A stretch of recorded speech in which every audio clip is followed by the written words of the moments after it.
মেয়ে মানুষের শরীরের দাম ধার্য করা খুব সোজা। কখনো সেটা 10 লাখ, আবার কখনো সেটা শুধুই কয়েক বস্তা চাল। আপনা মাসে হরিনা বৈরি। মেয়েদের শরীরটা চিরকাল মেয়েদের শত্রু।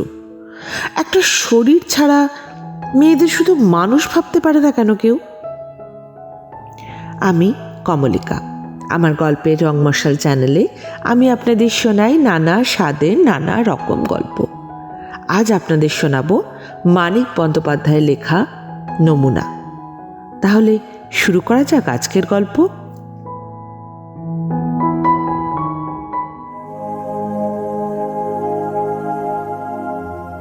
কেবল কেশবের নয়, এরকম অবস্থা আরও অনেকের হয়েছে। অন্ন নেই, কিন্তু অন্ন পাওয়ার একটা উপায় পাওয়া গেছে মেয়ের বিনিময়ে। কয়েক বস্তা অন্ন, মেয়েটির দেহের ওজনের 2-3 গুণ। সেই সঙ্গে কিছু নগদ টাকাও, যা দিয়ে খান কয়েক বস্ত্র কেনা যেতে পারে। বছরখানেক আগের কেশব ভালো ছেলে খুঁজেছে। নগদ গহনা, জামা কাপড় আর তৈজসপত্র সমেত শৈলকে দান করার জন্য। মেয়েকে যথাশাস্ত্র, যথা ধর্ম, যথা রীতি দান করতে সে সর্বশান্ত হতেও প্রস্তুত ছিল। কিন্তু তার সর্বস্ব খুব বেশি না হওয়ায় যেমন তেমন চলনসই গৃহীতাও জোটেনি। শৈল রূপও আবার এদিকে চলনসই, অথচ বেশ বাড়ন্ত মেয়ে। খুঁজতে খুঁজতে কখন নিজের, স্ত্রীর, অন্য কয়েকটি ছেলে মেয়ের এবং ওই শৈলর পেটের অন্ন, 1 পেটা, 8 পেটা, সিকি পেটা অন্ন জোগাতে সর্বশান্ত হয়ে গিয়েছে। ভালো করে বুঝবার অবকাশও কেশব পায়নি। বড় ছেলেটার বিয়ে দিয়েছিল। ছেলেটা চাকরি করত স্কুলে, 43 টাকার মাস্টারি। ছেলেটা মরেছে এক বিশেষ ধরনের বিস্ময়কর ম্যালেরিয়ায়। ম্যালেরিয়া জ্বর যে 106 ডিগ্রিতে ওঠে, আর ভরিখানেক সোনার দামে যতটুকু গা ফোঁড়া ওষুধ মেলে তা যথেষ্ট না হওয়ায় 5 দিনের মধ্যে জোয়ান একটা ছেলে মরে যায়। এমন ম্যালেরিয়ার গুণটাই শুধু কেশবের শোনা ছিল। আরেকটা মেয়েও কেশবের মরেছে, সাধারণ ম্যালেরিয়ায়। এ ম্যালেরিয়া কেশবের ঘনিষ্ঠ ঘরোয়া শত্রু। এর অস্ত্র কুইনিনের সঙ্গেও তার পরিচয় অনেক দিনের। হরি হরি, মেয়েটার যখন এমনি কুইনিন গেলার ক্ষমতা ছিল না, জলে গুলে কুইনিন দিতে গিয়ে ময়দার আঠা তৈরি হয়ে গেল। পাগল, ও খুব ভালো কুইনিন, নতুন ধরনের কুইনিন, খুব এফেক্টিভ। নইলে দাম বেশি নেই কখনো আপনার কাছে। মেয়েটা মরে যাওয়ার পর সদয় ডাক্তার রাগ করেছিল। হাকিমের রায় দেওয়ার মতো শাসন ভরা নিন্দের সুরে বলেছিল, আপনারাই মারলেন ওকে। কুইনিন, শুধু কুইনিনে কখনো জ্বর সারে? পথ্য চাই না? পথ্য না দিয়ে মারলেন মেয়েটাকে, শুধু পথ্য না দিয়ে। শৈলর চেয়ে সে মেয়েটি ছোট ছিল মোটে বছর 1.5-এর। তার মুখখানাও ছিল শৈলর চেয়ে অনেক বেশি সুন্দর। আজ তার বিনিময়ে অন্ন মিলতে পারত, কয়েক বস্তা অন্ন, নগদ টাকা ফাও। কিন্তু সেই জন্য কেশবের মনে কোনো আফসোস নেই, বরং ভাবে সে মেয়েটা মরে বেঁচেছে। শৈলকে কিনল কালাচাঁদ। কালাচাঁদের মুখ বড় মিষ্টি, বড়ই মধুর ও পবিত্র তার কথা। মুখখানা তার ফর্সা ও ফ্যাকাশে, ছোট ছোট চোখে স্তিমিত নিস্তেজ নিষ্কাম দৃষ্টি। রাবণের অধিকার বজায় থাকা পর্যন্ত ধার্মিক বিভীষণ বরাবর যে দৃষ্টিতে কৃষ্ণদরী মন্দোদরীকে দেখত, কালাচাঁদ সেই দৃষ্টিতেই মেয়েদের দেখে থাকে। এটুকু ছাড়া অবশ্য বিভীষণের সঙ্গে কালাচাঁদের তুলনা চলে না। বছর 5 আগে কালাচাঁদের দাদা কিভাবে যেন মরে যায়। দাদার 2 নম্বর বেওয়ারিশ পত্নীটিকে স্নেহ করা দূরে থাক, কালাচাঁদ তাকে জোর করে জবরদস্তি একটা বাড়ির বাড়ুইলি করে দিয়েছিল। সেটি কালাচাঁদের পারিবারিক বাড়ি নয়, অনেক তফাতে ভিন্ন একটি ভাড়াটে বাড়ি। সে বাড়িতে তখন 10-12টি মেয়ে বাস করত। তার পাশের বাড়িটিও কালাচাঁদ কিছুদিন আগে ভাড়া নিয়েছে। দু বাড়িতে এখন মেয়ের সংখ্যা 17-18। কালাচাঁদের মন্দোদরি এখন দুটি বাড়ির কর্ত্রী। মহিলাটি কয়েক বছরের মধ্যেই আকারে একটু স্থূল হয়ে পড়েছেন। উদর রীতিমতো মোটা, ধপধপে আধা হাতা সেমিজের উপর ধপধপে থান পড়লে তাকে সম্ভ্রান্ত বংশীয়া দেবীর মতো দেখায়। দুর্ভিক্ষের শহরে মেয়ের চাহিদা বাড়ায় এবং মফস্বলে মেয়ে সস্তা ও সুলভ হওয়ায় কালাচাঁদ এদিক ওদিক ঘুরেছে। দেশের গায়ে এসে তার শৈলকে পছন্দ হয়ে গেল। শৈল অবশ্য তখন কঙ্কালসার, কিন্তু এ অবস্থায় না এসে পড়লে কি আর এসব ঘরের মেয়ে বাগানো যায়? তাছাড়া উপোস দিয়ে কঙ্কাল হয়েছে, কিছুদিন ভালো খেতে দিলেই গায়ে মাংস উথলিয়ে উঠবে। শৈলকে সে আগেও দেখেছে। রূপ তার চলনসই হলেও কালাচাঁদের কিছু যায় আসে না। প্রতি সন্ধ্যায় রূপ সৃষ্টি করে দিলেই চলবে। প্রথম কিছুদিন অন্যে তৈরি করে দেবার পর শৈল নিজেই শিখে ফেলবে পথিকের চোখ ভুলানো রূপ সৃষ্টির স্থূল রঙিন ফুলেল কায়দা। প্রায় কীর্তনিয়ার মোহন করুণ সুরে আফসোস করে কালাচাঁদ বলে, আহা, আপনার অদেষ্টে এত কষ্ট ছিল চক্রবর্তী মশাই। কেশব স্তিমিত নিস্তেজ দৃষ্টিতে চেয়ে থাকে। দরদের স্পর্শে তার চোখে জল নেমে আসবে কালাচাঁদ তা আশা করে না, কিন্তু দুটি চোখ একটু ছল ছল পর্যন্ত করলো না। দেখে সে একটু আশ্চর্য ক্ষুব্ধ হয়। অথচ এই অভিজ্ঞতা তার নতুন নয়। কি যেন হয়েছে দেশ শুদ্ধ লোকের, সহানুভূতির বন্যা ক্ষীণ একটা সাড়াও জাগায় না। আগে হলে সমবেদনার ভূমিকা করা মাত্র এই কেশব চক্রবর্তী ছেলে মেয়েদের শোকে কেঁদে ভাসিয়ে দিত। চোখ মুছতে মুছতে, নাক ঝাড়তে ঝাড়তে দুর্ভাগ্যের দীর্ঘ বর্ণনা দিত। ব্যাকুল আগ্রহে চেষ্টা করত সমবেদনাকে জাগিয়ে ফাঁপিয়ে তুলতে। আজ ওসব যেন তার চুলোয় গিয়েছে। শহরের আস্তানা হতে অনেক গায়ে কালাচাঁদ যাওয়া আসা করেছে। অনেক উজাড় গাঁ দেখেছে, কিন্তু গাঁয়ে বসে দিনের পর দিন গাঁ উজাড় হতে দেখেনি। নিজে ঘা খায়নি, সে কেন কেশবের নির্বিকার ভাবের মানে বুঝতে পারবে। কালাচাঁদ কিছু চাল ডাল মাছ তরকারি এনেছিল, একবেলার মতো। এরা অবশ্য 2-3 বেলা 3 বেলা চালিয়ে নেবে। তা দিক, সে শুধু জিভে একটু স্বাদ দিয়ে পেট একটু শান্ত করে এদের লোভ বাড়িয়ে দিতে চায়, পাগল করে দিতে চায়। শৈলর জন্য সে একখানে শাড়িও এনেছে। কাপড়খানা পরে তার সামনে এসেছে শৈলর মা। শৈলর সেমিজটি প্রায় আস্ত আছে, ছেঁড়া কাপড় পরলেও তার লজ্জা ঢাকা থাকে। কালাচাঁদ নানা কথা বলে, আসল কথাও পারে এক সময়। শৈলীকে নিয়ে যাবে, চিকিৎসা করাবে?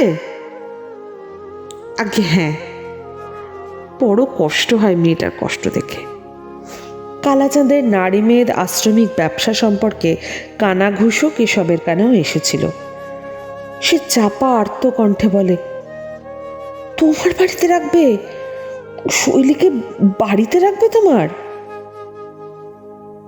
বাড়িতে নয় তো কোথায় রাখবো চক্রবর্তী মশাই? কেশব রাজি হয়ে বলে, একটু ভেবে দেখি। ভগবান তোমার মঙ্গল করুন বাবা, একটু ভেবে দেখি। কালাচাঁদ খুশি হয়ে বলে, বুধবার আসবো। হ্যাঁ, একটু বেশি রাতেই আসবো, গাড়িতে সব নিয়ে আসবো। কার মনে কি আছে বলা তো যায় না চক্রবর্তী মশাই। আপনি বরং বলবেন যে শৈল মামা বাড়ি গেছে।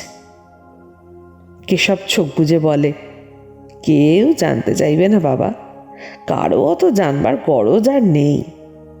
যদি বা জানে শৈলী নেই, ধরে নেবে মরে গেছে। শৈলকে দেখা যাচ্ছিল এত রোগা যে একটু কুঁজো হয়ে গিয়েছে। মনের গহন অন্ধকারে শৈশবের ভয় নড়াচড়া করে ওঠায় কালাচাঁদ একটু শিহরে ওঠে। সারা দেশটাতে বড় সস্তা আর সহজ হয়ে গিয়েছে মানুষের মরণ। নিরুপায়, তবু ভাবতে হয়। ভাববার ক্ষমতা নেই, তবু ভাবতে হয়। উদরের ভোঁতা বেদনা কুয়াশার মতো কুণ্ডলি পাকিয়ে উঠে মাথার মধ্যে সব ঝাপসা করে রেখেছে। কি করা উচিত, তার জবাব কোথায়, কে জানে। ভাবতে গেলে মাথার বদলে কেশবের শরীরটাই যেন ঝিমঝিম করে। এ গাঁয়ের রাখালের বোন আর দীনেশের মেয়ে এভাবে বিক্রি হয়েছিল। কালাচাঁদের কাছে নয়, অন্য দুজন ভিন্ন লোকের কাছে। তবু তো শেষ পর্যন্ত রাখাল বাঁচতে পারেনি। ঘরে মরে পচে সে চারিদিকে দুর্গন্ধ ছড়িয়েছে। দীনেশও তার পরিবারের ঝর্তিপর্তি মানুষ কটাকে নিয়ে কোথায় যেন পাড়ি দিয়েছে, তার ঠিকানা নেই।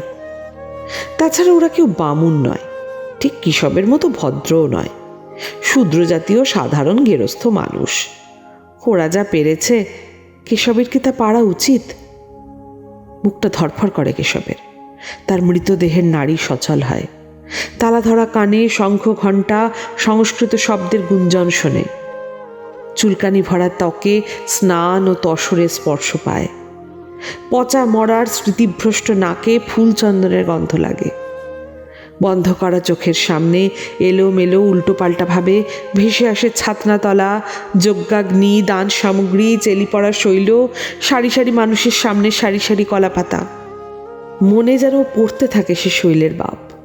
কচু শাক দিয়ে ফ্যান ভাত দুটি খাওয়ার সময় সারি সারি লোকের সম্মুখে সারি সারি কলাপাতা দেওয়ার জন্য আলগা উনুনে চাপানো বড় বড় হাঁড়ি ও কড়াই ভরা অন্ন ব্যঞ্জনের গন্ধ ও সান্নিধ্য যেন কেশবের নিঃশ্বাসকে চিরকালের মতো টেনে নিয়ে দ্রুত উপে যায়। কে কার বাপ সেটা অগ্রাহ্য করার পক্ষে তাই আবার হয় যথেষ্ট। শৈলর মা বিনায়, কাঁদে না, ঝিমায় আর গুনগুনানো গানের সুরে বিনায়। শুনলে মনে হয় ঘরে বুঝি ভ্রমর আসছে। শৈলর শ্রবণ শক্তি তীক্ষ্ণ বলে সে মাঝে মাঝে কথাগুলি শুনতে পায়। তোর মরণ হয় না? সবাই মরে, তোর মরণ নেই? ভাইকে খেলি, বোনকে খেলি, নিজেকে খেতে পারলি না পোড়ার মুখী? মর মর, তুই মর, কলকাতায় যাওয়ার আগে মর। শৈলর রসকর শুকিয়ে গিয়েছে। মনে তার দুঃখ, বেদনা, মান, অভিমান কিছুই জাগে না। খিদের বেলাইও যেন তার নেই। কালাচাঁদের সঙ্গে যেখানে হোক গিয়ে দুবেলা পেট ভরে খাওয়ার কথা ভাবলেই তার শুধু ঘন ঘন রোমাঞ্চ হয়। তার নারী দেহের সহজ ধর্ম রক্ত মাংসের আশ্রয় ছেড়ে শিরায় গিয়ে ঠেকেছে। পেঁচড়া চুলকিয়ে সুখ হয় না, রক্ত বার হলে ব্যথা লাগে না। অথচ পেট মোটা ছোট ভাইটার কাঁচা পেয়ারা চিবানো পর্যন্ত তার কাছে রোমাঞ্চকর ঠেকে। বুধবার সকালে পরিষ্কার রোদ উঠে দুপুরে মেঘলা করে। বিকালে আবার আকাশ পরিষ্কার হয়ে গেল। মধ্যাহ্নে সদয় ডাক্তারের নাতের মুখে ভাতে কেশব চক্রবর্তীর বাড়ি শুদ্ধ সকলের নিমন্ত্রণ ছিল। কুঞ্জ সানাইওয়ালা তার সঙ্গী আর ছেলে নিয়ে আশেপাশের কয়েকটা গ্রামের বিয়ে পৈতে মুখে ভাতে চিরকাল সানাই বাজিয়ে এসেছে। তার অবর্তমানে সদয়কে সানাইওয়ালা আনতে হয়েছে সদর হতে।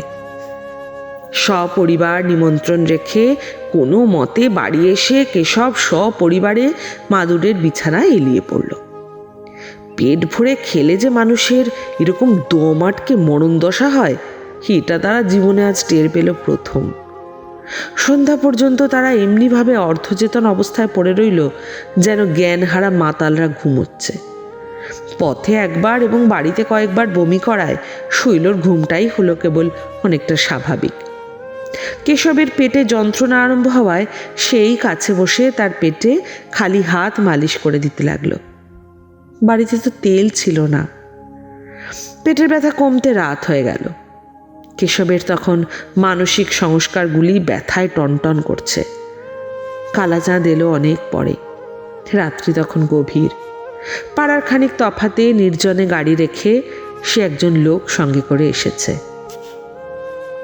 শুধু এ পাড়া নয়, সমস্ত গ্রাম ঘুমে নিঝুম।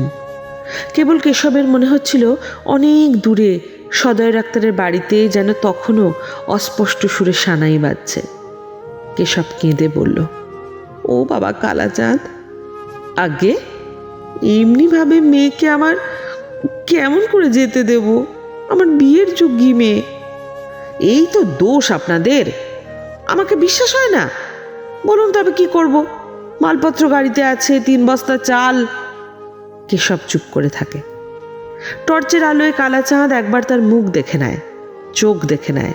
চোখ ঝলসানো আলোয় বুনো পশুর চোখের মতো কেশবের জল ভরা চোখ জলজল করতে থাকে। পলক পড়ে না। খানিক অপেক্ষা করে কালাচাঁদ বলে, চটপট করাই ভালো। এই কাপড় জামা এনেছি, শৈলকে পরে নিতে বলুন। মালপত্র আনতে পাঠাই চক্রবর্তী মশাই। কেশব অস্ফুট স্বরে সায় দেয় না বারণ করে স্পষ্ট বোঝা যায় না। শৈলর মা আরেকটু স্পষ্টভাবে বিনায়। কালাচাঁদ সঙ্গের লোকটিকে হুকুম দেয়, মালগুলো সব আনগে যা, বদ্যি ওদের নিয়ে। ড্রাইভারকে বলিস যেন গাড়িতে বসে থাকে। মেঝে লক্ষ্য করে কালাচাঁদ টর্চটা জ্বেলে রাখে। অন্ধকারে তার গা ছমছম করছিল। বিচ্ছুরিত আলোয় ঘরের রঙ্গমঞ্চের নাটকীয় স্তব্ধতার থমথমে বিকার সৃষ্টি হয়। কেশব উবু হয়ে বসে আছে। তার হাতে শৈলর আনা রঙিন শাড়ি, সায়া, ব্লাউজ। ঠিক পিছনে দাঁড়িয়ে আছে শৈল। একটা তবে অনুমতি করো বাবা। কেশবের গলা অনেকটা শান্ত মনে হয়। বলুন। শৈলকে তুমি বিয়ে করে নিয়ে যাও। বিয়ে? আপনি পাগল নাকি? শৈলর হাতে জামা কাপড় দিয়ে কেশব গিয়ে কালাচাঁদের হাত ধরে, মিনতি করে বলে, এ বিয়ে সে বিয়ে নয়। 10 জনের সামনে পুরুত যে বিয়ে দেয়, সাক্ষী সাবুত থাকে, বরের দায়িত্ব আইনে সিদ্ধ হয়, সে বিয়ে নয়। এ বিয়ে কেবল কেশবের মনের শান্তির জন্য। আমি শুধু নারায়ণ সাক্ষী করে শৈলকে তোমার হাতে সঁপে দেব। তারপর ওকে নিয়ে তুমি যা খুশি করো, সে তোমার ধর্ম। আমার ধর্মটুকু রাখো, এটুকু করতে দাও। দুজন জোয়ান লোকের মাথায় শৈলর মূল্য এসে পড়েছিল। গাঁ উজাড় হয়ে যাক, তবু বেশি লোক সঙ্গে না করে মাঝরাত্রে গাঁয়ের একটা মেয়েকে নিতে আসবার মতো বোকা কালাচাঁদ নয়। একা পেয়ে তাকে কেটে পুঁতে ফেলতে কতক্ষণ? কেশবের ন্যাকামিতে বিরক্ত হয়ে সে বলল, যা করবার করুন চটপট। কালাচাঁদের কাছ থেকেই দেশলাই চেয়ে নিয়ে কেশব ঘরের এক কোণে শিলারূপী নারায়ণের আসনের কাছে প্রদীপটি জ্বালল। ঘরের বাইরে জ্যোৎস্নায় গিয়ে শৈল নতুন ও রঙিন সায়া ব্লাউজ শাড়ি পরে এলো।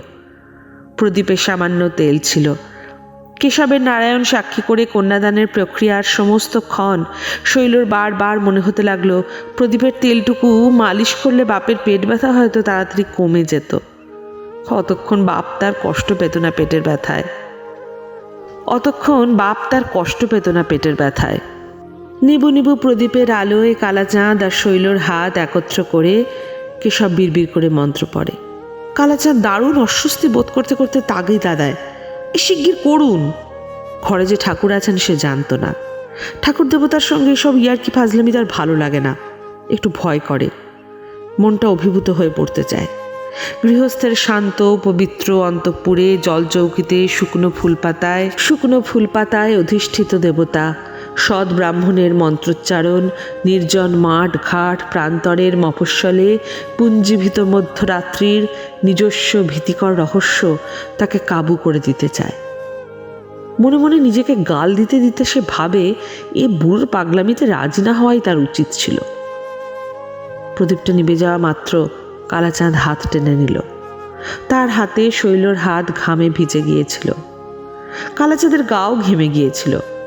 রুমালে মুখ মুছে শক্ত করে শৈলর হাত ধরে টানতে টানতে সে বার হয়ে গেল। নিজেও বিদায় নিল না, শৈলকেও বিদায় নিতে দিল না। দোকানির কাছে ক্রেতা বা পণ্য কোনো পক্ষই বিদায় নেয় না বলে অবশ্য নয়, কালাচাঁদের ভালো লাগছিল না।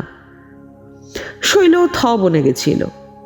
শিউলি জপা গাছের মাঝ দিয়ে বাড়ির সামনে কাঁচা রাস্তায় পা দিতে দিতে এই ভাবটা শৈলর কেটে গেল। সেইখানে প্রথম হাত টেনে প্রথমবার সে বলল, আমি যাব না। আরও কয়েকবার হাত টানা ও যাব না বলার পর জোরে কেঁদে উঠবার উপক্রম করায় তারই শাড়ির আঁচলটা তার মুখে গুঁজে দিয়ে কালাচাঁদ তাকে পাঁজা কোলা করে তুলে নিল। তখন কয়েক মুহূর্তের জন্য হালকা রোগী শরীরে জোর এলো অদ্ভুত রকমের। পরপর কয়েকবার রোমাঞ্চ আসার সঙ্গে হাত পা ছুঁড়ে সে ধনুকের মতো বাঁকা হয়ে যেতে লাগলো। মুখে গোঁজা আঁচল খসে পড়লেও দাঁতে দাঁত চেপে গোঁ গোঁ আওয়াজ করতে লাগলো। তারপর হঠাৎ শিথিল নিষ্পন্দ হয়ে গেল। সব শুনে কালাচাঁদের মন্দদরি গোসা করে বলল, কি দরকার ছিল বাবা অত হাঙ্গামার? আর কি মেয়ে নেই পৃথিবীতে? কেমন একটা ঝোঁক চেপে গেল।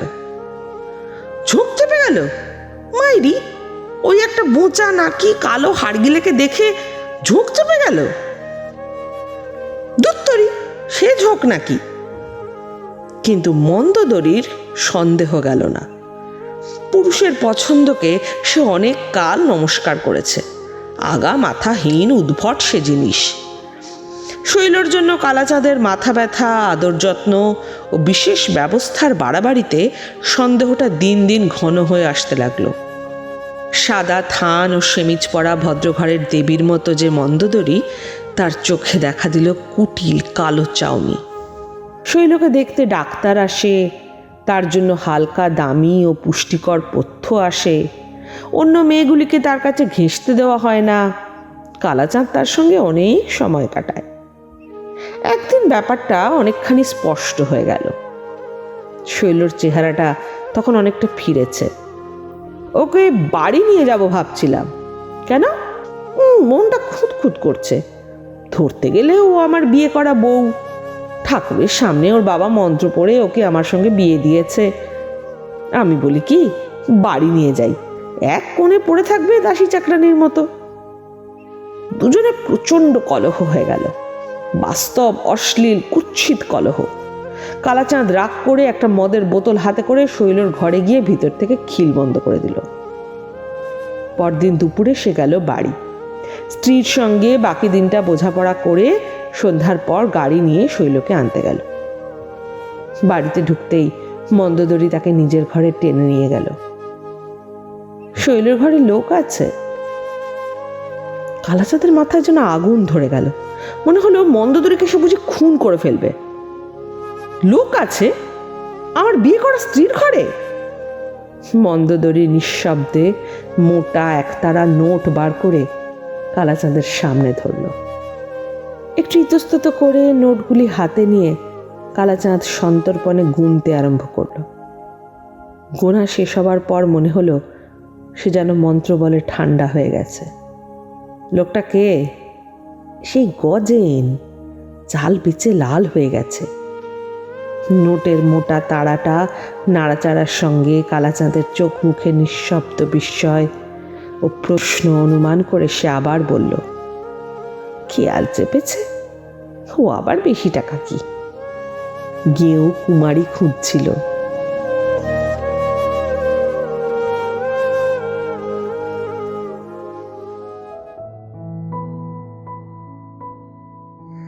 আপনারা শুনছিলেন আজকের গল্প নমুনা। কেমন লাগলো আপনাদের? জানাতে ভুলবেন না কিন্তু। আপনাদের মতামতের অপেক্ষায় থাকবো আমি। আর ভালো লাগলে লাইক করে চ্যানেলটা সাবস্ক্রাইব করে নেবেন প্লিজ। আমি আরও অনেক ভালো ভালো গল্প নিয়ে আসবো আপনাদের জন্যে। খুব ভালো থাকবেন।